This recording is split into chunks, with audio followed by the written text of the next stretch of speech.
बच्चे को जन्म देते हुए माँ का इंतकाल हो जाता है, लेकिन शौहर को उसकी बीवी की नसीहत याद होती है कि इस बच्चे का ख्याल रखना है। देखते ही देखते बच्चा वो 3 साल का हो जाता है। 3 साल बाद उसका बाप फिर दूसरी शादी कर लेता है एक शादीशुदा औरत से, जिसके पहले से 3 बच्चे होते हैं। अच्छा, वो सौतेली माँ होती है जालिम, वो उस यतीम बच्चे पे बहुत जुल्म करती है। एक दिन ऐसे ही होता है, उस सौतेली माँ की फैमिली आती है दावत पे और वो यतीम बच्चा भी बैठ जाता है खाना खाने के लिए।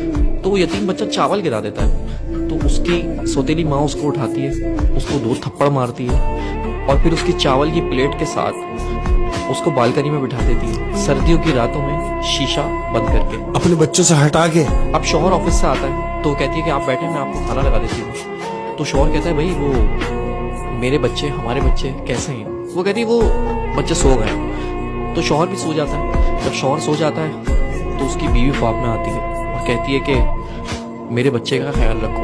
वो अचानक उड़ जाता है और सौतेली माँ से पूछता है कि वो बच्चा कहाँ है मेरा? उसने बोला वो तो सो रहा है, आप बेफिक्र होकर सो जाए। वो सो गया, बच्चे सो रहे सारे एक साथ। फिर वो सो जाता है उसका मियाँ। फिर उसके ख्वाब में उसकी बीवी आती है कि देखो मैं कह रही हूँ मेरे बच्चे का ख्याल रखो। तो फिर उठ जाता है और फिर उससे पूछता है कि वो बच्चा कहाँ है, बच्चे सब खैरियत से हैं? उसने बोला हाँ, तुम्हारा बच्चा सो रहा है। फिर वो सो जाता है। तो फिर तीसरी बार वो बीवी उसके ख्वाब में आती है और कहती है कि अब तुम्हें ख्याल रखने की जरूरत नहीं है क्योंकि मेरा बच्चा मेरे पास आ चुका है।